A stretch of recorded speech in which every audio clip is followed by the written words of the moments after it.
જય સ્વામિનારાયણ વિદ્યાર્થી મિત્રો, બાયોલોજી ઈ વિદ્યાના ક્લાસની અંદર આપ સૌનું સ્વાગત છે. આનુવંશિકતાના અભ્યાસની અંદર આપણે આગળ વધીએ છીએ. એની અંદર મેન્ડલે એક સંકરણનો પ્રયોગ સમજાયો, પછી એના નિયમો તારવ્યા, દ્વિસંકરણનો પ્રયોગ સમજાવ્યો, એના નિયમો તારવ્યા, પોતાનું કાર્ય 1865ની અંદર પ્રકાશિત કર્યું. કોઈ સમજે કે ના સમજે, પોતાના બધા જ પેપરો, સંશોધન પત્રો એ ભ્રૂણ દેશની લાઇબ્રેરીની અંદર એમને જમા કરાવી દીધા. પછી એ જે પત્રો છે એના ઉપર 1900ની સાલની અંદર, ઈસવીસન 1900ની સાલમાં આજુબાજુમાં કેટલાક સાયન્ટિસ્ટો છે, શેરમાર્ક, કોરેન્સ અને શટન, એ સાયન્ટિસ્ટોએ મેન્ડલના પ્રયોગોના જે સંશોધન પત્રો હતા એના ઉપરથી વટાણા ઉપર પણ પ્રયોગો કર્યા અને અન્ય વનસ્પતિ અને પ્રાણીઓ પર પ્રયોગો કર્યા. અને એક વસ્તુ એ હાથમાં આવી એમના કે મેન્ડલના કલ્પેલા જે કારકો છે, કલ્પેલા એટલે કલ્પના કરી હતી કારકોની, પણ મેન્ડલને ખબર નથી કે શું છે. એ કારકો જે વારસામાં આવે છે એને સમય જતાં કોઈએ રંગસૂત્રો તરીકે દર્શાવ્યા. એટલે એમ કીધું કે મેન્ડલે કલ્પેલા કારકો એ રંગસૂત્રો છે. તો મેન્ડલના નિયમોને આધારે રંગસૂત્રોની હલનચલનની ગતિવિધિ સમજાવવાનું એક આનુવંશિકતા રંગસૂત્રવાદ આપણે જોયો ગયા વિડીયો લેક્ચરમાં. એની વચ્ચેનો જે ટોપિક છે, એની વચ્ચે જ આવે છે આ થિયરી, પણ આપણે અલગથી એને સમજાવીએ છીએ, કેમ કે રંગસૂત્રીયવાદના મુદ્દા ગયા વિડીયો લેક્ચરમાં સમજાવી દીધા તમને, રાઈટ. હવે આપણે જોઈશું મેન્ડલના નિયમોને રંગસૂત્રોની હલનચલનની ગતિવિધિના આધારે સમજીએ. તો સંશોધન કાર્ય શું છે? આમાં શું સંશોધન કરવાનું છે સાયન્ટિસ્ટોને? મેન્ડલને નહીં, મેન્ડલના તો સંશોધન પત્રો છે, એમાં બધું જે લખીને ગયા છે, પણ એને ફરીથી પુનઃપ્રકાશિતમાં કેટલાક સાયન્ટિસ્ટો લાવ્યા. આમાં સંશોધન એવું સમજવાનું છે કે રંગસૂત્રોનો વ્યવહાર જનીન જેવો છે. એટલે મેન્ડલે કારક કીધા, એ કારકને કોઈએ રંગસૂત્રો કીધા, એ રંગસૂત્રોને કોઈએ જનીન કીધા. સમજણ પડે છે મિત્રો? કારકને, મેન્ડલના કલ્પેલા જે કારકો છે એ કારકોને સમય જતા કોઈએ શું સાબિત કર્યા? રંગસૂત્રો. કોઈએ રંગસૂત્રો કીધા.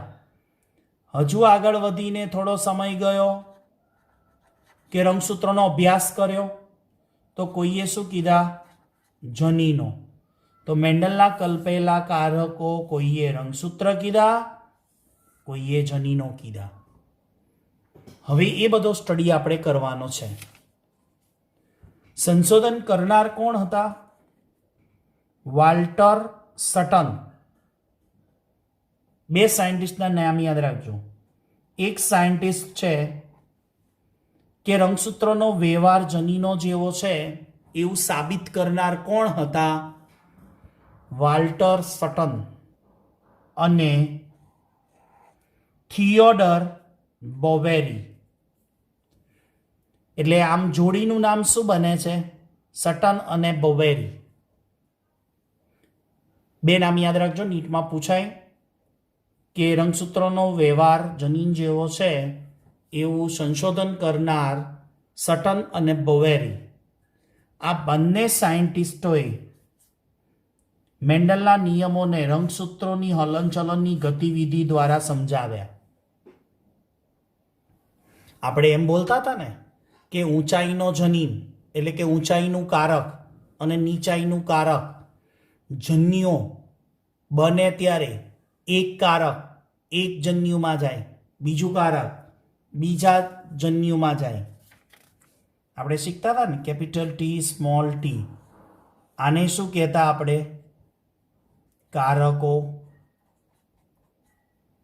જોડીમાં હોય. જ્યારે જન્યુઓનું નિર્માણ થાય ત્યારે એક કારક એક જન્યુમાં જાય, બીજું કારક બીજા જન્યુમાં જાય. આ કોનું નિર્માણ થયું? જન્યુઓનું સર્જન થયું. યસ. તો આ જે કારકો છે અને આ જે આખું વર્તન છે, બરાબર, એનું આ સટન અને બવેરી એટલે આને શું કીધા? કારકો જોડીમાં છે એને શું કીધા? રંગસૂત્રો સાથે દર્શાવ્યા. એટલે આજે આપણે જાણીએ જ છીએ ને કે 23 જોડ રંગસૂત્રો છે. અને મેં તમને અગાઉ આપણે લેક્ચરની અંદર અર્ધીકરણની ઘટના 11th સાયન્સમાં સમજાવી હતી. તો અર્ધીકરણ થાય ત્યારે આપણે શું કહેતા? માની લો આને રંગસૂત્ર કહીએ તો રંગસૂત્રો જોડીમાં છે. સટન અને બોવેરીએ શું સાબિત કર્યું? રંગસૂત્રો જોડીમાં છે. જ્યારે જન્યુઓનું સર્જન થાય ત્યારે એક રંગસૂત્ર એક જન્યુમાં, બીજું રંગસૂત્ર બીજા જન્યુમાં. બસ ધેટ્સ ઇટ. કોઈ એવું હાર્ડ ટોપિક નથી. બસ આ સાબિતી અમને દર્શાવી હતી મેન્ડલના પ્રયોગોના નિયમોને આધારે રંગસૂત્રોની હલનચલનની ગતિવિધિ. એટલે તમારે મિત્રો શું તૈયાર કરવાની છે? આકૃતિ. આકૃતિને દોરવાની નથી. ચોપડીમાં આકૃતિ આપી છે ને એને સમજવાની છે. અને કઈ આકૃતિ છે જો હું તમને ધ્યાન દોરું ને તો આપણે યાદ કરો 11 સાયન્સમાં ચેપ્ટર 10 જે ટોપિક હતો કોષ વિભાજન, એમાં અર્ધીકરણ તમને સમજાયું હતું. એ જે અર્ધીકરણની ઘટના સમજાવેલી એ અર્ધીકરણની ઘટનાને તમારે યાદ કરવાની છે અત્યારે. તો જ આ ટોપિકમાં આપને એટલે કે તમને સમજણ પડશે. તો એ વખતે સમજાયું હતું કે જનન કોષોના નિર્માણ દરમિયાન, જનન કોષો એટલે કોણ? જન્યુઓ. શુક્રકોષ અથવા અંડકોષ. સ્ત્રીમાં જનનકોષ અને સ્ત્રીમાં અંડકોષ અને પુરુષમાં શુક્રકોષ. એને આપણે શું કહીશું? જન્યુઓ. એટલે કે જનનકોષના નિર્માણ દરમિયાન સંભાજન અને અર્ધીકરણ પ્રકારના કોષ વિભાજનની ક્રિયા થાય. તો એના માટે શુક્રકોષ જનન અને અંડકોષ જનન શીખી ગયા, રાઈટ?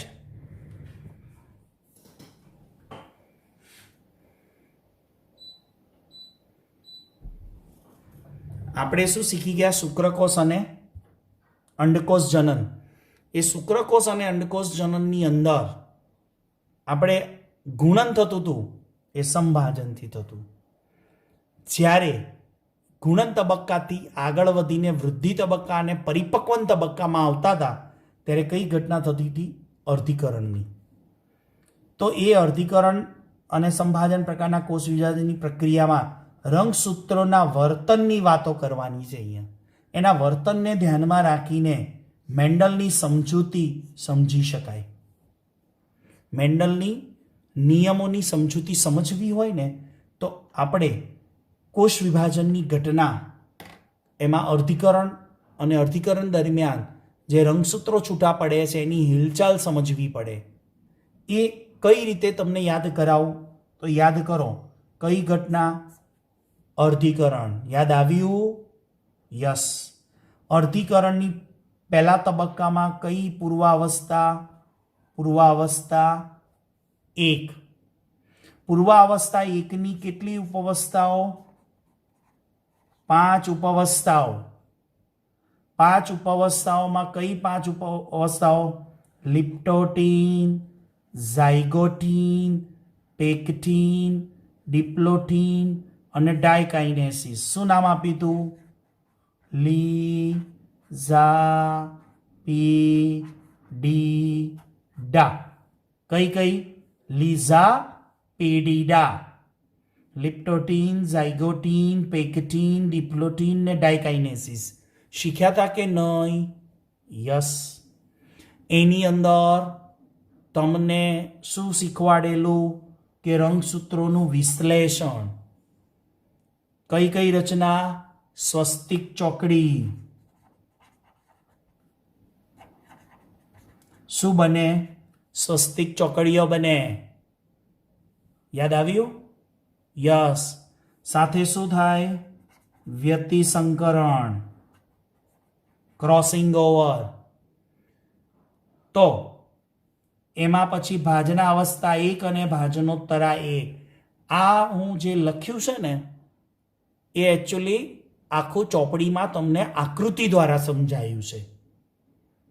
ચોપડીમાં આ નથી લખ્યું, પણ મેં એટલા માટે લખીને તમને સમજાયું કે ચોપડીમાં આકૃતિને ધ્યાનથી જુઓ ને તે અર્ધીકરણ ઘટના જ છે. અને અર્ધીકરણ ઘટનાનો કયો તબક્કો છે? પહેલો તબક્કો છે. હવે આ બધું સાબિત કરીને સમજવાનું શું છે? એક મુદ્દો છે એની અંદર જ, એક તમને તફાવતના સ્વરૂપમાં. મેન્ડલે કલ્પેલા કારકો, જેને આપણે જનીન કહીએ છીએ, અને રંગસૂત્રો, એ બંને કેવી રીતે સરખા છે એના મુદ્દા છે. તો નંબર 1, કારકો કેવા છે? જોડીમાં છે. રંગસૂત્રો પણ જોડીમાં. કારકો કેવા? જોડીમાં. તો રંગસૂત્રો પણ કેવા? જોડીમાં. નંબર 2, દરેક જનનકોષમાં કારકની દરેક જોડ પૈકીનું એક જ કારક ધરાવે. ચલો હું તમને એક ઉદાહરણ દ્વારા સમજાવું. અહીંયા કારકો જોડીમાં એટલે કેપિટલ ટી કહીશું. યસ. રંગસૂત્રો જોડીમાં એટલે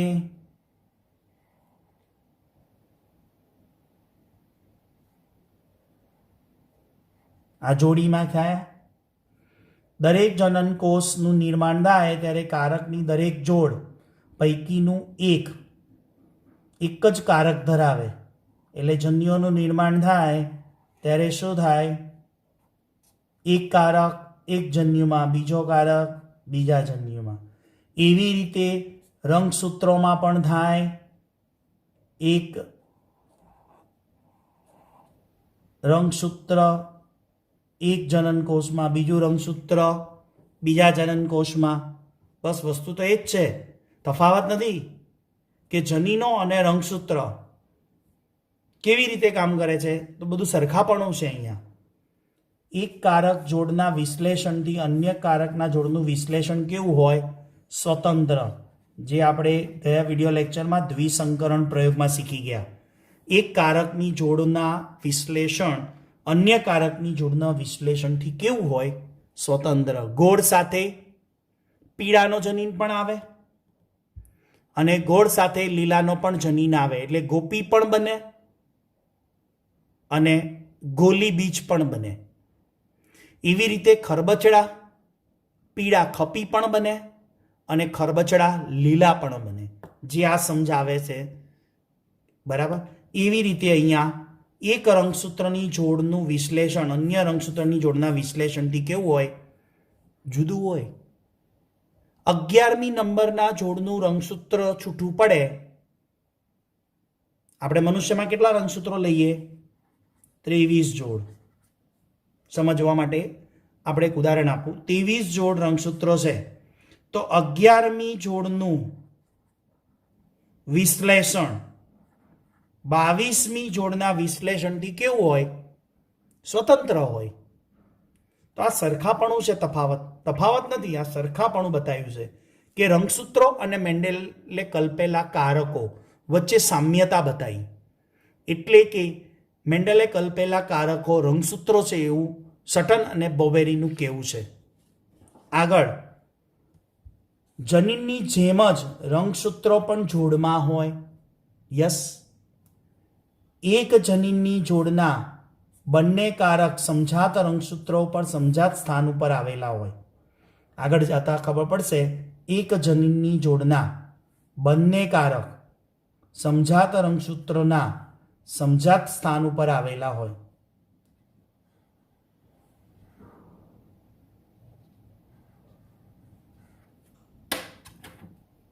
જનીનની જોડના બંને કારક સમજાત રંગસૂત્ર કેપિટલ આર અહીંયા તો કેપિટલ આર અહીંયા. તો આ સમજાત રંગસૂત્રો છે. એક જનીનની જોડના બંને કારક, એક જનીનની જોડના બંને કારક સમજાત રંગસૂત્રના સમજાત સ્થાન ઉપર, એટલે અહીંયા છે આર, તો આર અહીંયા છે. ચલો બીજું યાદ કરો. અર્ધીકરણ એકની ભાજનોત્તરા અવસ્થા યાદ કરો. ભાજનોત્તરામાં રંગસૂત્રની બે જોડ હોય એટલે ભાજનોત્તરા, અને મધ્ય અવસ્થા પટ્ટિકા એટલે ભાજના તલ ઉપર એકબીજાથી સ્વતંત્ર રીતે ગોઠવાય. એટલે કે કઈ ભાજના અવસ્થા એક યાદ કરો કે બે રંગસૂત્રો એકબીજાથી શું થાય છે, સ્વતંત્ર રીતે છૂટા પડે એવું આપણે આકૃતિ દ્વારા સમજેલા. બરાબર, એટલે કે એ ભાજના તલ ઉપર રંગસૂત્રોની જોડ સ્વતંત્ર રીતે છૂટી પડે. યાદ આવ્યું?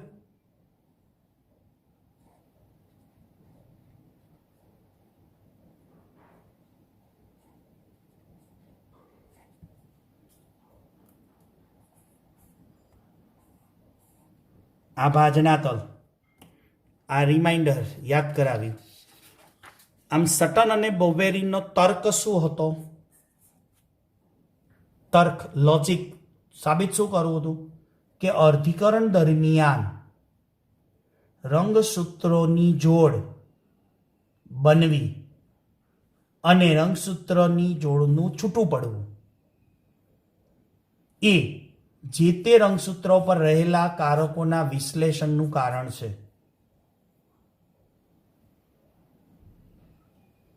ધ્યાનથી વાક્ય સમજો. અર્ધીકરણ દરમિયાન રંગસૂત્રોની જોડ બનવી અને રંગસૂત્રોનું છૂટું પડવું જે તે રંગસૂત્રો ઉપર આવેલા કારકોના વિશ્લેષણનું કારણ છે.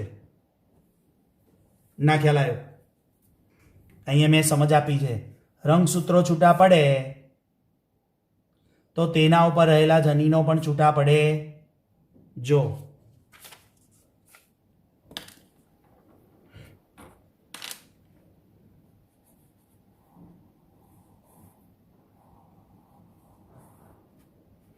આના ઉપર શું છે?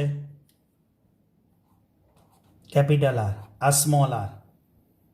ઓકે, આ પણ હોય ને, વિષમયુગ્મીય હોય અને સમયુગ્મી પણ હોય. આવી રીતે પણ હોય ને. આને તમારે જનીન લઈ લેવાના કે આ જનીન છે. હવે જો આ છૂટા પડે તો શું થાય?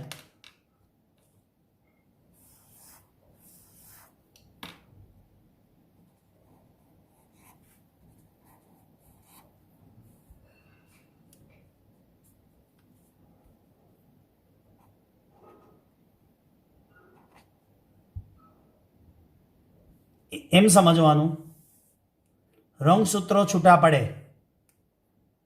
આ રંગસૂત્રો છૂટા પડે તો રંગસૂત્રો છૂટા પડે છે તેના ઉપર રહેલા જનીનો પણ છૂટા પડે કે નહીં? એટલે હું બીજી રીતે સમજાવું. જનીનો છૂટા પડવાનું કારણ શું? આ કેપિટલ આર અને સ્મોલ આર છૂટા પડવાનું કારણ શું? રંગસૂત્રો પર રહેલા કારકો છૂટા પડવાનું કારણ શું?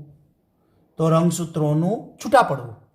એટલે રંગસૂત્રો છૂટા પડે તો એના ઉપર રહેલા કારકો પણ છૂટા પડે છે. એના ઉપર રહેલા જનીનો પણ શું થયા? રંગસૂત્ર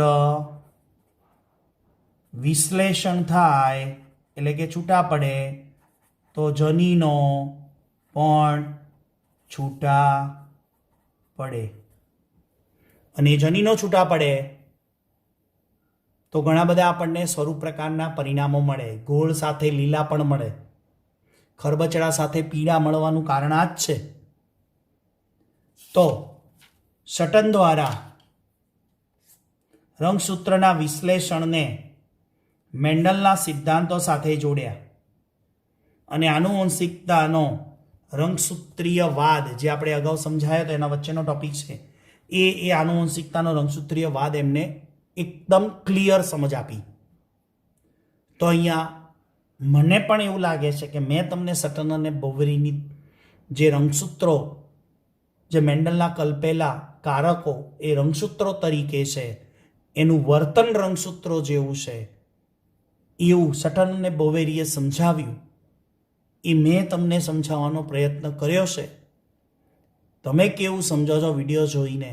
કોઈ પણ નાની ક્વેરી હોય અથવા તો કોઈ પણ લાઈન જો એનસીઆરટી વાંચ્યા પછી ન ખ્યાલ આવે તો ઝૂમ ઉપર અવશ્ય ડાઉટ સોલ્વ કરાવજો, જેથી આપણું જીનેટિક્સ પણ પાકું થઈ જાય.